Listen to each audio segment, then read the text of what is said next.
cielos cuentan de gloria, Señor.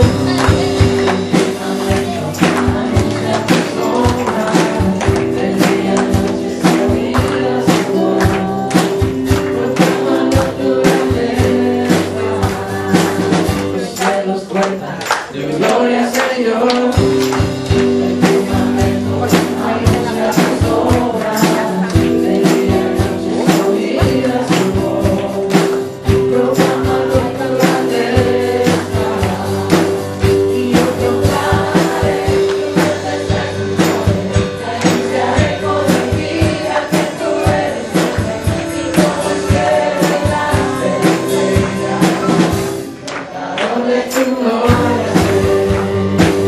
Los cielos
Eres paz, aun en medio del temor.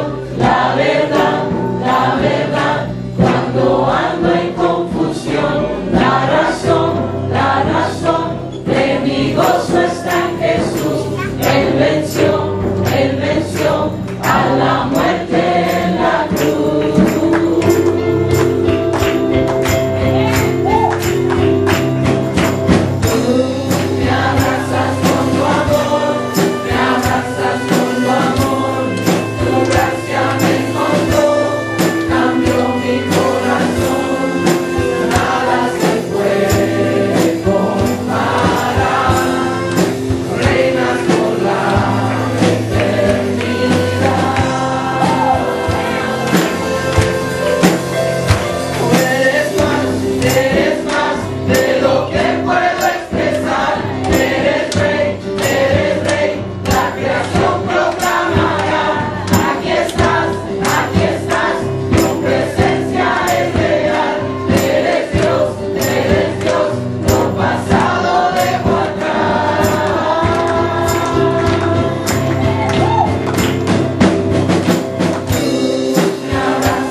Qué difícil, porque a nuestros hijos, si Cristo no viene antes, les va a tocar vivir esa experiencia de ver a las gentes y no va a ser extraño, hermanos, que después a veces hasta nuestra propia familia o los hijos de nuestros hijos vayan a tener tendencias de esa manera, y va a ser mucho doble lucha para los papás en estos días que vienen. Y gracias a Dios que Nathaniel está orando y pidiendo realmente misericordia a Dios, porque necesitamos orar por esta nación, necesitamos orar porque Dios tenga misericordia, y va a ser muy difícil porque, como cualquier matrimonio, la repercusión es que cuando ellos adopten a niños, ¿verdad? Entonces el niño, si adoptan a un niño recién nacido o pequeño, donde ellos ya lo van a ir formando, entonces en las hojas a llenar, en los datos, tal vez vayan a cambiar y decir, bueno, eres hijo de padres o eres hijo de madres, ¿verdad? O sea, tienes dos papás o tienes dos mamás en la casa, y va a tener que ser también eso corregido en actas, en un sinfín de cosas, hermanos. Y qué difícil va a ser eso, porque ya se les va a estar, la generación que ellos adopten son una generación que va a crecer ya con la idea de que ellos pueden tener una pareja del mismo sexo, no hay ningún problema. Al fin y al cabo así me criaron mis papás o mis mamás, y sabemos que funciona. Todavía no sabemos el daño psicológico, ¿verdad? a los niños. Todavía no sabemos el impacto psicológico a la sociedad de estas cosas. Pero como en otras culturas y civilizaciones en tiempos pasados, cuando sucedió esto, sabemos que Dios obró y Dios actuó. Y pidamos para que Dios tenga misericordia. Las cosas no van a cambiar ni van a mejorar. Las cosas van a ir de mal en peor, porque está escrito. Y porque el mundo tiene que llegar al punto de crisis para que entonces aparezca el anticristo y que gobierne y traiga paz, ¿verdad? Para después entonces continuar con los años de la gran tribulación, etcétera, etcétera. Pero que es difícil porque todos los roles del matrimonio, como Dios lo ha establecido, se van a empezar a ver afectados. Oremos por nuestros hijos, oremos por nuestros nietos, los que tienen nietos, porque las generaciones que vienen van a ser todavía más abrumadas y tentadas a hacer las cosas que son más incorrectas delante de Dios. Pero sí, yo quisiera que en esta mañana nos pusiéramos de pie, oráramos a Dios, le pidiéramos misericordia a Dios por el gobierno, por el país, por lo que les vaya a tocar vivir a nuestros hijos o a los hijos de nuestros hijos. Amén. Amén. Bueno, Señor Dios, gracias por esta mañana. Padre, usted sabe y conoce mejor que nadie las decisiones que se han tomado, eterno Dios, a nivel nacional. Sabemos que es una decisión, Padre, que está en contra de su voluntad y lo que usted ha escrito, Señor. Pero le pedimos y le rogamos misericordia, Señor, en este país, para aquellos también que decidieron y plasmaron como ley, Señor, esta situación. Pedimos misericordia. Le pedimos, Padre, que su gracia y su amor siga abrazando a este país como hasta ahora lo ha hecho. Ayúdenos a nosotros como creyentes, como sabedores de las verdades eternas y de las cosas que usted ha establecido, a permanecer fieles y firmes en cuanto a las situaciones y decisiones que impliquen que nosotros, Señor, cuando nosotros tengamos que decidir cosas para estar a favor o en contra, y que siempre decidamos a favor de usted, y que siempre tomemos las mejores decisiones que honren y glorifiquen su nombre. Bendiga las escuelas, bendiga a los niños, todas estas cosas que se verán más adelante, Dios. Como dice su palabra, será como en los días de Noé, que su pensamiento de continuo era hacia él. Y ahora le pedimos, Dios, que tenga misericordia, que la sangre de Jesucristo pueda cubrirnos y alcanzar a aquellos a quienes no conocen acerca de Dios. Bendiga muy especialmente a todos los que están en el Congreso, a todos los que están ahí en eminencia, legislando las leyes. Y le pido a Dios que pueda tomar conciencia de quién es usted y el favor tan grande que usted ha dado a este país para hacer lo que es. Gracias, Señor, y ayúdanos en Cristo Jesús, Señor nuestro. Amén. Amén, amén. Quisiera que tomen asiento, por favor. Voy a leer ahí en Lucas, versículo 40, y voy a leer hasta el versículo 56. Y son dos milagros juntos, pero vamos a enfocarnos solamente a uno. Amén. Versículo 40 de Lucas capítulo 8. Cuando volvió Jesús, recibió la multitud con gozo, porque todos le esperaban. Entonces vino un varón llamado Jairo, que era principal de la sinagoga, y postrándose a los pies de Jesús le rogaba que entrase en su casa, porque tenía una niña única, una hija única como de 12 años, que se estaba muriendo, y mientras iba la multitud le oprimía. Pero una mujer que padecía de flujo de sangre desde hace 12 años, que había gastado en médicos todo cuanto tenía y por ninguno había podido ser curada, se le acercó por detrás y tocó el borde de su manto, y al instante se detuvo el flujo de su sangre. Entonces Jesús dijo: ¿quién es el que me ha tocado? Y negando todos, dijo Pedro y los que con él estaban: Maestro, la multitud te aprieta y te oprime y dices: ¿quién me ha tocado? Pero Jesús dijo: alguien me ha tocado, porque yo he conocido que ha salido poder de mí.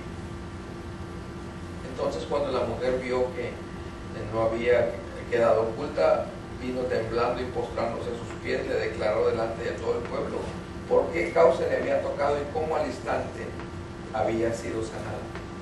Y él le dijo: hija, tu fe te ha salvado, ve en paz. Versículo 49. Estando hablando aún, y cuando vino uno de la casa del principal de la sinagoga a decirle: tu hija ha muerto, no molestes más al maestro.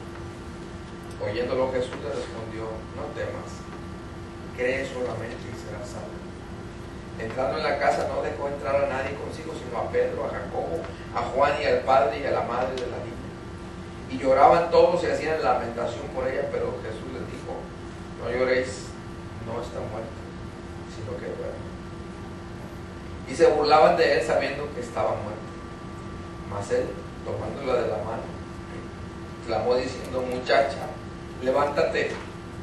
Entonces su espíritu volvió e inmediatamente se levantó, y él mandó a que se le diese de comer. Y sus padres estaban atónitos, pero Jesús les mandó a que nadie dijese lo que había sucedido.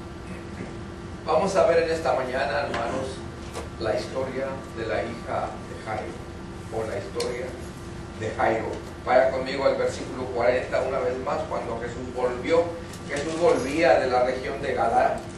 Recuerdan que Jesús exorcizó o sacó los espíritus de un hombre que era atormentado por una legión de espíritus. Una legión era 1000 espíritus. Y dice que este hombre habitaba en el panteón de la ciudad, y a veces lo encadenaban y desmenuzaban las cadenas, dice, etcétera, y se dañaba a sí mismo. Y Jesús va y lo sana. Y en aquel entonces los espíritus se enfrentan con él y le dicen: ¿qué tienes con nosotros, Jesús? Y mándanos a que vayamos a ese hato de cerdos, ¿verdad? Y lo que hacen es que los espíritus se meten en los cerdos y luego se van a un desfiladero y caen y mueren un montón de cerdos que estaban ahí. Ahora, ¿qué hace la gente? ¿Cómo reacciona la gente? La gente le dice: sabes, vete de aquí, porque ellos habían perdido todos los cerdos. para algunos tal vez, obviamente era el sustento para otros. Sin embargo, en la cultura judía o en la dieta que Dios les había dado a los judíos, estando en el desierto, una de las cosas que no es que no comieran cerdo. Entonces, para los judíos, obviamente es algo que es inmundo, que no se debe de comer. Pero en la región de Gadara, como eran gentiles, eran gente que no practicaban, algunos sí, otros no, pero la idea es que hay esa gran pérdida para ellos, y lo que hacen es que en lugar de pedirle a Jesús que se quede, lo echan de ahí y le dicen, vaya, vete de aquí, no queremos saber nada de ti ni de lo que tú traes. Entonces, después de eso, él vuelve y recibe con gozo a la gente que lo estaba esperando. ¿Por qué? Porque obviamente lo habían despedido de una manera despectiva y donde ya no lo querían ahí. Entonces, cuando él viene, dice que recibe a la multitud con gozo. En el versículo 41, hermanos, habla, dice, entonces vino un varón llamado Jairo, que era principal de la sinagoga, y postrándose a los pies de Jesús, le rogaba que entrase a su casa. Este hombre, hermanos, ya sabemos que tenía a su hija enferma. Su hija tenía 12 años y estaba ya a punto de morir, estaba en los últimos momentos. Y vemos que importante es que uno como hombre, como padre, tiene que tomar la iniciativa, ¿verdad?, para el bien de sus hijos. Uno como padre tiene que tomar la iniciativa para el bien de sus hijos. Uno como padre tiene que estar ahí, preocuparse y ver qué necesitan, qué les faltan, cómo están. Y uno tiene que tener esa conciencia de que tiene una familia. Y aún en estos tiempos difíciles que la paternidad va a ir un poquito degradándose, nosotros de parte de Dios somos los encargados de seguir fortaleciendo la imagen de que es un padre, la imagen de que es una madre. Obviamente a través del tiempo hay hombres que solo han entrenado a sus hijos y los han dejado a la deriva, los han abandonado totalmente, no han querido ya saber nada de ellos, no les ha interesado y los han simplemente dejado ahí. Y hay muchas estadísticas donde hoy por hoy en Estados Unidos más de 13 millones de niños viven, ¿verdad?, solo con la mamá. Y el papá, ¿el papá dónde está? Y entonces todo eso, hermanos, ha creado formas de ver la paternidad, y hay estadísticas muy difíciles donde simplemente el hombre los ha engendrado, y de ahí se han derivado los dichos como no es padre el que engendra, ¿verdad?, sino el que, ¿qué dice? Sino el que cría, ¿verdad? Se han derivado todas esas cosas. Pero realmente el padre que engendra tiene la obligación de criar también a sus hijos, tiene la obligación de criarlos, de verlos crecer, de ayudarlos, etcétera, etcétera. Y nosotros, hermanos, nuestra influencia como padres habla mucho acerca de nuestros hijos, habla mucho acerca de nuestros hijos, y a veces nosotros no nos damos cuenta hasta dónde es el impacto que hacemos en la vida de nuestros hijos. Una vez leí una historia de un niño que iba viajando en un avión y habían pasado por turbulencias. Los que han viajado en avión saben qué es eso, pues saben cómo se hace el avión, de repente se siente como que se va para abajo, o las alas se ven nomás que ya como que están temblando, y se pone difícil esta situación. Y cuando ven los adultos a un niño que estaba ahí y el niño iba como muy tranquilo, le plantearon la situación y le dijeron, ¿por qué tú estás tan tranquilo? Si toda la gente aquí está asustada, ¿verdad? Y él muy tranquilamente dijo, bueno, habría de preocuparme sabiendo que mi papá es el piloto. O sea, él dice, mi papá es el que lleva la vida. Yo no voy a estar preocupado porque yo sé que mi papá es el que lleva la vida. Y eso habla, hermanos, que el papá de este niño había infundado, la influencia sobre él era de confianza. Es decir, yo puedo confiar en mi papá, ¿cierto? Yo sé que lleva esta nave y yo puedo confiar en él. Yo sé que yo siempre he sabido que cómo es mi papá de responsable. Yo sé que no va a estar embriagado manejando esta nave. Yo sé que no va a estar haciendo cosas que no debe de hacer, etcétera, etcétera. Y por eso, porque sé que mi papá lleva la nave, entonces estoy tranquilo. La pregunta en esta mañana sería: ¿cuántos de nuestros hijos podrían decir lo mismo? ¿Cuántos de nuestros hijos podrían decir: bueno, yo sé que mi papá lleva la nave, por eso estoy tranquilo? Amén. Hijos, muchachos, y ustedes pueden decir: yo sé que mi papá lleva la nave, por eso estoy tranquilo. Bueno, no siempre va a ser así. Pero así como podemos influenciar, hermanos, sobre nuestros hijos para producir confianza, pero también podemos influenciar para producir temor, para producir inseguridad, para producir tristeza, para desconfianza, indulgencias. Muchas cosas también podemos nosotros producir en la vida de nuestros hijos. Y lo ideal es que confíen en nosotros y que sepan que nosotros estamos llevando la nave, amén, que nosotros estamos caminando en esa nave y que ellos deben de sentirse seguros porque hay un papá que los afirma, que los respalda, que está con ellos ahí siempre. Y yo creo que eso es algo que es muy, pero muy importante para nosotros. El padre, hermanos, es como el pastor del hogar. Ustedes como padres son como los pastores de su hogar. Ustedes son los que enseñan a sus hijos, ustedes son los que crían a sus hijos, ustedes son los que son responsables delante de Dios de la vida de sus hijos. Y no se trata solamente, obviamente, de tener el título de padre, sino de poder pastorear a su familia.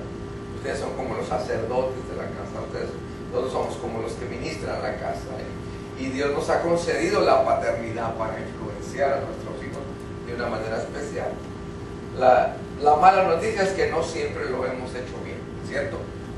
Pero la buena noticia es que nunca es tarde para comenzar, ¿verdad? A hacerlo bien y a buscar a Jesús como nuestro Salvador para que Él nos enseñe cómo hacerlo. Hoy vemos el ejemplo de Cristo, de esta escena con este hombre, y vamos a ver el versículo 41 una vez más, donde dice: entonces vino un varón llamado Jairo. Y dice, fíjense bien, lo más impresionante de estas cosas es que miren quién era Jairo. Y Jairo era un principal de la sinagoga. Cuando hablamos de un principal, hermanos, de la sinagoga, es un hombre que tenía mucha autoridad y reconocimiento, no solo por la sinagoga, sino por todo el pueblo, o la mayor parte del pueblo en general, conocía a esos hombres. Y sabían que eran hombres muy apegados a la ley, muy ortodoxos, es decir, bien apegados, de la A a la Z, trataban ellos de cumplir la ley de Moisés. Él ministraba en la sinagoga. Lo más probable es que cuidaba los rollos, ¿verdad?, del Nuevo Testamento que se leían, los rollos sagrados. Conocía también la profecía, obviamente, acerca del Mesías. Organizaba la participación, ministraba también tal vez la fiesta de la Pascua, ¿verdad? Y era un hombre con autoridad, era un hombre que conocía, hermanos, respetable y muy religioso de sus cosas. Obviamente el pueblo tenía conocimiento de él, y también él sabía perfectamente la intención que tenían los escribas y los fariseos para terminar con la vida de Jesús. Él sabía no la rivalidad, porque Jesús no se consideraba un rival de ellos. Ellos lo consideraban a Jesús como alguien que estaba estorbando en la vida de ellos y en el ministerio que ellos tenían. Ellos consideraban a Jesús como si Él estuviese llevándose a la gente que ellos, ¿verdad?, ellos estaban adiestrando, que ellos estaban enseñando. Y Él sabía perfectamente de esa situación. Pero todo eso, hermanos, llegó a ser nada al enterarse de que su hija, ¿verdad?, se estaba muriendo. Es decir, fue un padre, hermanos, que tuvo primero una lucha interna entre su religión y quién le podía ofrecer sanidad y salvación. Él, hermanos, tenía esa lucha interna, pudo haber tenido esa lucha interna de que cómo voy a Jesús. Ya habían ido otros a Jesús. Juan capítulo 3 nos habla acerca de Nicodemo, que era que tenía exactamente el mismo puesto que este hombre, un principal entre los judíos, pero Nicodemo, ustedes saben cómo fue, ¿verdad? La Biblia dice que Nicodemo fue, ¿a qué horas? Dice, fue en la noche. Nicodemo fue de noche para hablar con Jesús. ¿Por qué? Porque tenía miedo a exponerse públicamente, que lo vieran hablando con Jesús. No quería comprometerse, no quería que sus amigos, que los que influenciaban en las sinagogas, no querían que lo movieran de su círculo social, no querían que lo bajaran de su círculo religioso. No quería, él no estaba dispuesto a conocer a Jesús, pero no estaba dispuesto a perder nada. Y Jairo fue bastante diferente. Teniendo, hermanos, esta lucha interna entre su religión y entre quien le ofrecía salvación. Su rol como padre, hermanos, fue más fuerte que cualquier otra cosa. Su sentimiento de papá, el amor de papá, el hecho de querer tener, hermanos, bienestar y salud en sus hijos, él venció el temor. El temor de la crítica, el temor de qué dirán, el temor de qué me van a hacer, el temor de qué voy a perder si yo voy y me acerco a Jesús. Pero hay una grande lucha, porque aún y cuando me han enseñado que Jesús es alguien que ha mentido, que Jesús es un mentiroso, que lo están acusando de llamarse hijo de Dios, que lo están acusando de esa herejía, que etcétera, etcétera. Aún y con todo eso, yo he podido ver las sanidades que ha hecho, y yo lo veo a Él como una solución para mi problema. Pero también estoy en el asunto de qué dirán entonces. Él venció, hermanos, el temor. Él venció la vergüenza ante sus superiores, tal vez, y ante sus conocidos. Y él tomó el riesgo, hermanos, de que simplemente hasta lo pudieran echar de la sinagoga por lo que él estaba haciendo. Tomó ese riesgo y dijo, voy a ir a Jesús. Lo más probable es que algo le han de haber dicho, ¿verdad? Una vez Jesús sanó a un ciego de nacimiento, no sé si recuerdan, y fueron con los padres de este muchacho para preguntarle quién lo había sanado. Y los padres tuvieron miedo de perder su relación con los escribas y los fariseos y con la sinagoga. Y tuvieron miedo y le dijeron, ¿por qué nos preguntas a nosotros? Él ya es un hombre grande, ya pregúntale a él directamente. Porque ellos querían evitar la responsabilidad de decir, fue Jesús el que lo sanó. Y cuando fueron con él, entonces él les dijo quién lo había sanado. La gente, muchas veces, hermanos, nosotros como varones, como hombres, como padres, creemos que el pedir ayuda es un símbolo de debilidad. Creemos que el pedir el consejo de Dios es un símbolo de debilidad. Creemos que el manifestar nuestros sentimientos hacia nuestros hijos, abrazarlos, besarlos. Esta semana mi hijo y mi hija regresaron del campamento y yo los abracé y les di un beso y la verdad pues los extrañaba. Y yo le puedo manifestar a mi hijo abrazándolo, a mi hijo lo abrazo, a mi hijo lo beso, le digo que lo amo, etcétera, etcétera. Y él me corresponde de la misma manera y él me abraza también. Y hermanos, el asunto es que según como hemos crecido, hemos sido poco afectuosos con nuestros hijos y no hemos podido, hermanos, lograr romper esa barrera, hermanos, del qué dirán, romper esa barrera muchas veces del machismo, romper esa barrera, hermanos, de algo que no nos deja. Este hombre simplemente sabía que tenía necesidad, sabía que su hija se estaba muriendo y él emprende, hermanos, la ira y venció decidido contra lo que sea el buscar a Jesús. No se quedó con su silencio, con el silencio en el cual nos quedamos muchos de nosotros como papás. No sufrió en silencio esta situación. No se quedó aislado, fue y buscó lo necesario, hermanos. Como padres tenemos que entender que necesitamos buscar lo necesario para encontrar a Jesús.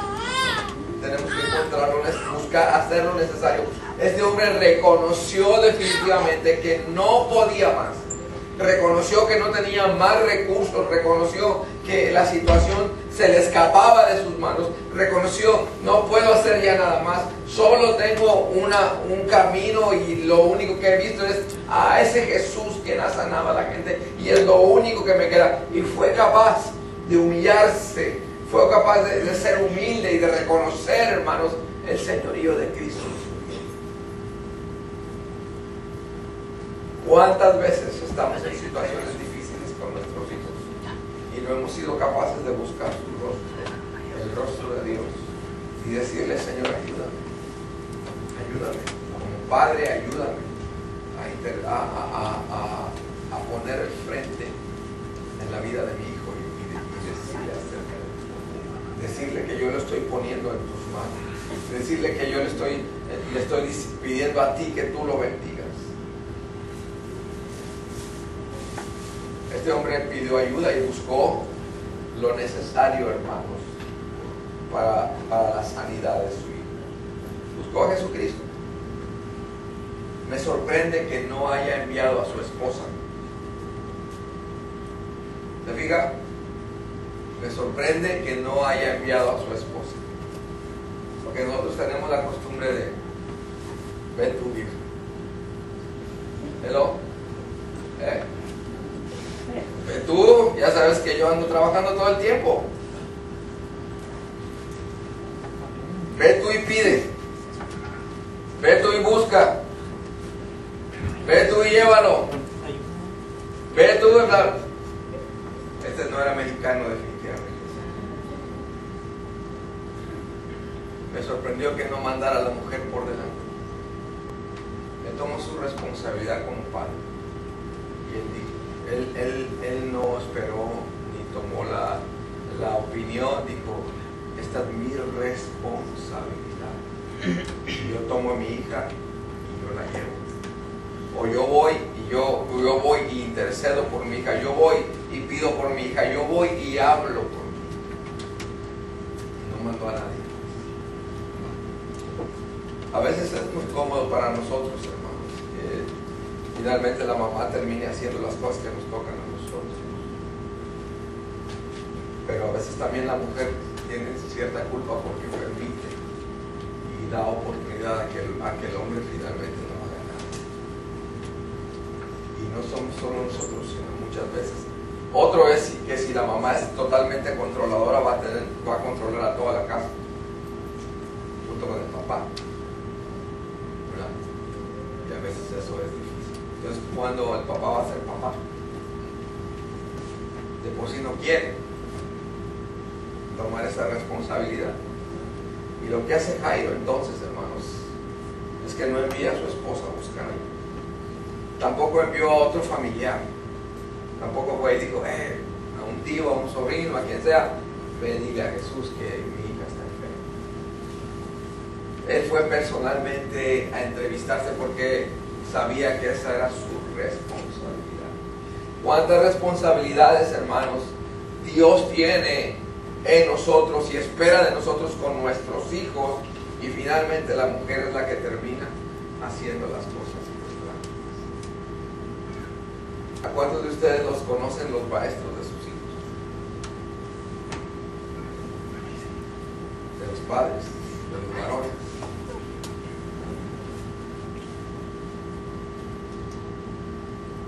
¿A poco tienes papá, niño? Sí tengo. Sí tengo.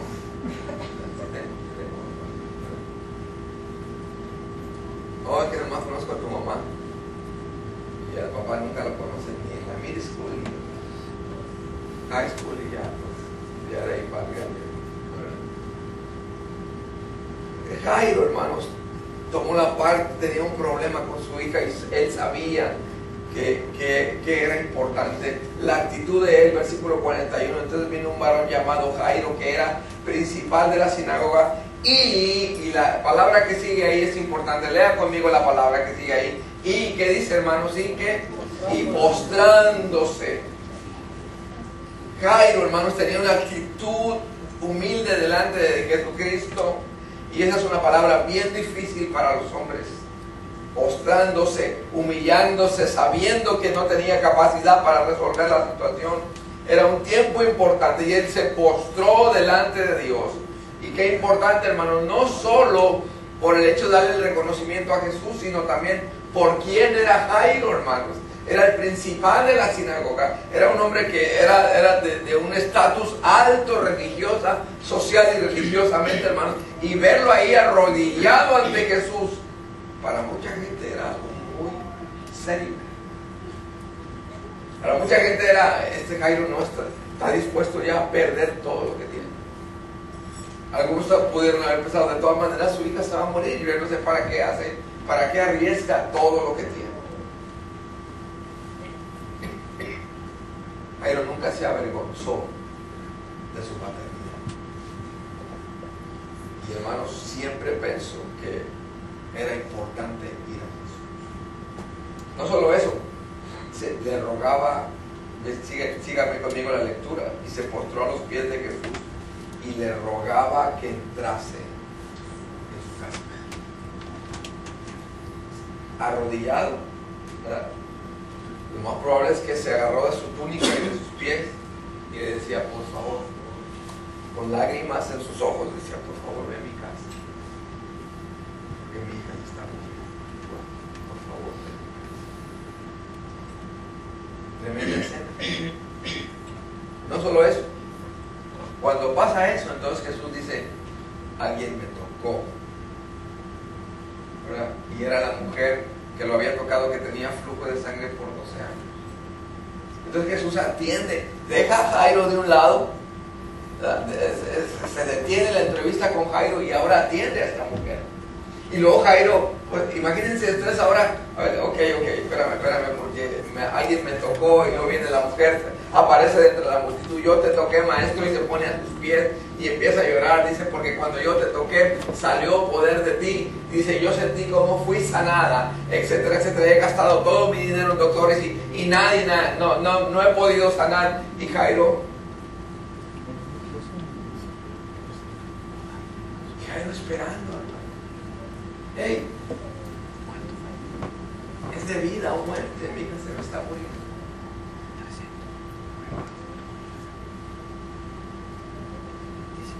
Tal vez pudo haberse dado la vuelta, ¿verdad? Y decir, no, este Jesús, hermano. Hay gente que piensa pasar. Hay gente que piensa que Jesús nunca va a llegar. Pero no es tu tiempo, es el tiempo de Él. Y tú tienes simplemente, si tú crees que lo puede hacer, entonces tienes que aprender a confiar que Él va a llegar.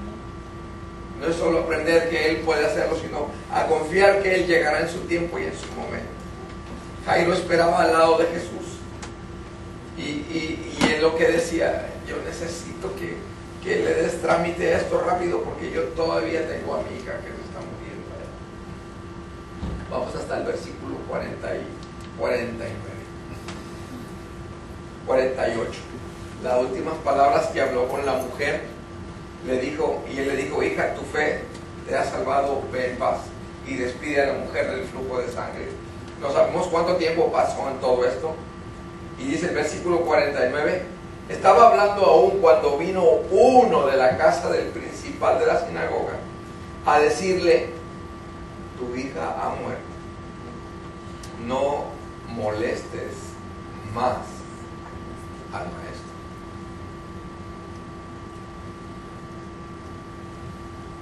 Las palabras de este hombre que había venido de la casa de Jairo obviamente estremecieron las entrañas de este hombre al decirle que su hija había muerto. Tu hija ha muerto. Y las últimas palabras son curiosas, porque le dice, no, ¿cómo dice? No molestes más al maestro. Como diciendo, ya no hay esperanza, ya no hay nada que hacer. So, hasta eso le digo, deja de molestar. El mensajero incrédulo, ¿verdad? ¿Cierto? Mensajeros incrédulos. ¿Somos mensajeros crédulos o incrédulos? Y el mensajero dice, ¿sabes qué? Ni lo molestes porque ya no hay nada que hacer. Ese es el punto, hermanos, que para el hombre ya no hay nada que hacer. Que para nosotros a veces ya no hay nada que hacer en la relación con nuestros hijos. Que para nosotros muchas veces nuestros hijos ya no tienen remedio. Como padres decimos, ya no hay nada que hacer por él, ya no hay nada que hacer por ella, ya no hay nada que hacer por ellos. Pero sin embargo, Jesús escucha. Versículo número 50 y dice, oyendo Jesús le respondió, no temas, cree solamente. Ahora, tenía dos opciones, Jairo tenía dos opciones, y decir, ok, si ya me dijeron que ya se murió, pues simplemente me doy la media vuelta y me voy a casa, ¿cierto? Pues ya no hay nada que hacer, ya no hay nada que Jesús pueda hacer. Y Jairo podía olvidar esa situación, o podía simplemente creer que Jesús podía cambiar la situación a pesar de cualquier situación que sea. Es decir, aun y cuando sabía que estaba muerta, podía decir, pero yo creo que Jesús puede cambiar esta situación. Entonces Jairo tenía esas dos opciones, irse o quedarse y esperar en Jesús. La pregunta de esta mañana es, ¿cuáles de las opciones has tomado cuando hemos tenido problemas con nuestros hijos? Cuando como padres no hemos hecho lo que es correcto. Te has ido y te has dado la media vuelta y has abandonado a Dios y las cosas de Dios y a tus propios hijos, o simplemente has esperado y has seguido rogando para que Dios bendiga, cuide y ayude a tus hijos en los momentos más difíciles. Como padres, ¿cuántas veces hemos doblado rodilla por nuestros hijos? ¿Cuántas veces como padre usted ha orado por sus hijos? A ver, levante su mano. Los padres varones que oran regularmente por sus hijos, que han pedido por sus hijos realmente. Dios, yo te pido por mis hijos, yo te pido por mis hijos, bendícelos, ayúdalos. Necesitamos entonces ser como Jairo, aprender de Jairo y ir, hermanos, sin temor y sin vergüenza ante nuestro Padre Celestial y decirle, te pongo en las manos esta situación para que tú la cambies.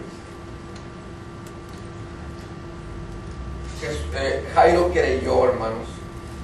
Después, aún y cuando le dijeron no molestes más, no se rindió. Simplemente cuando Jesús lo escucha, y qué bueno que Jesús escucha todo y le dice, no temas, cree solamente y serás salva. Dice la narración, versículo 51, entrando en la casa no dejó entrar a nadie consigo, sino a Pedro, a Jacobo y a Juan, y al padre y a la madre de la niña. Y lloraban todos y hacían lamento por ella. Pero él les dijo, no lloréis. Estos son los no de Jesús. No lloréis, no está muerta. Y no temas. Que fue el primero. No temas, no llores y no está muerta. Versículo 53 dice que la gente ahí, había algunos que se burlaban. Porque cuando Jesús dijo, no está muerta, los que ya sabían que estaba muerta, simplemente se rieron porque dijeron, ya se murió. Ya los que estaban ahí constatando tal vez la muerte de la niña, dijeron, ya se murió. Y ¿cómo se atreve a decir que no está muerta? Y comenzaron a burlarse. Algunos se reían y decían, ¿cómo dice que no está muerta?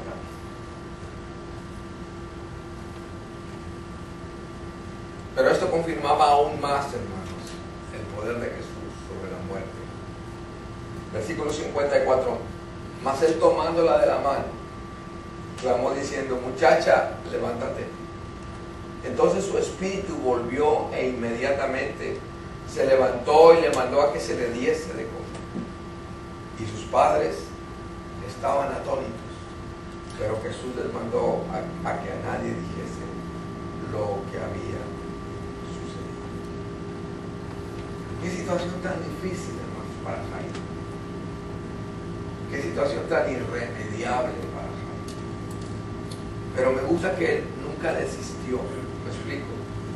Me gusta que nunca desistió. Me gusta que aún y cuando le vinieron a decir ya no lo molestes porque tu hija ya se murió.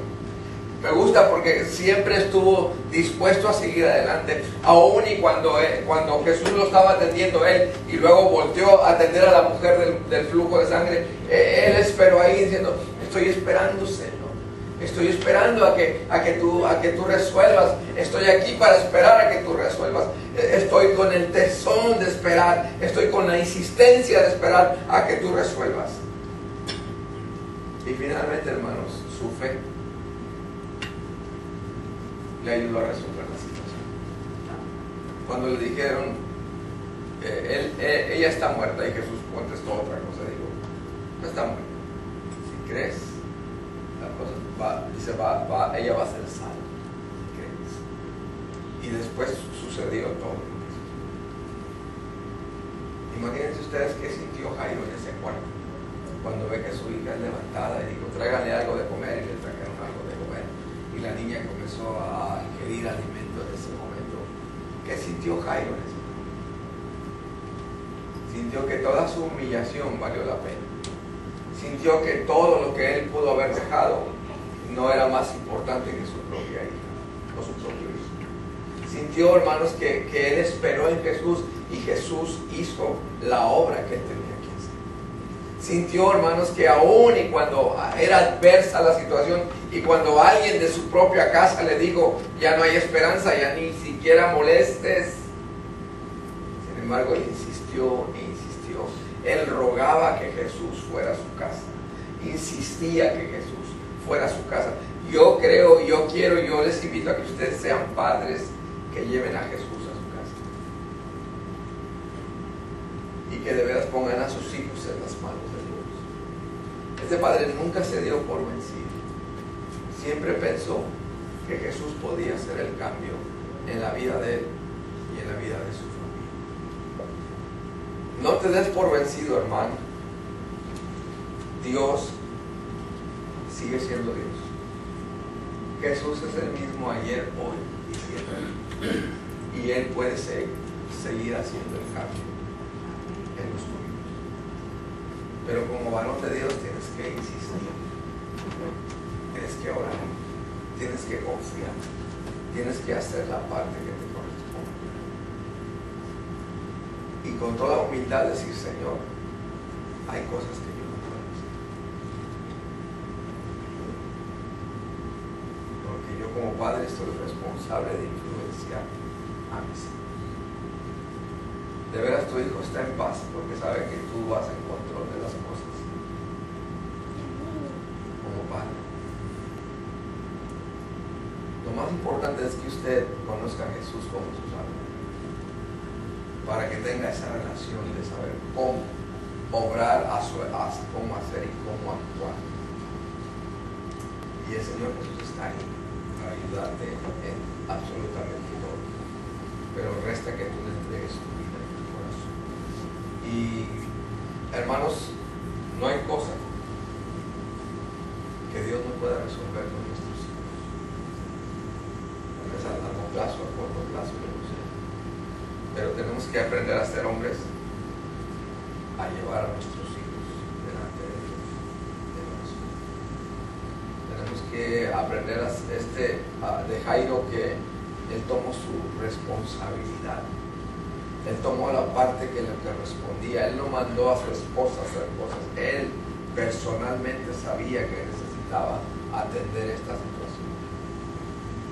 Hermano, como padre, hay cosas que son necesarias que tú atiendas para que también ayudes en la formación de tus hijos y en la carga de tu esposa muchas veces. ¿Qué estás dispuesto a hacer el día de hoy como padre para cumplir con la parte que te corresponde? Vamos a estar aquí. Señor Dios, gracias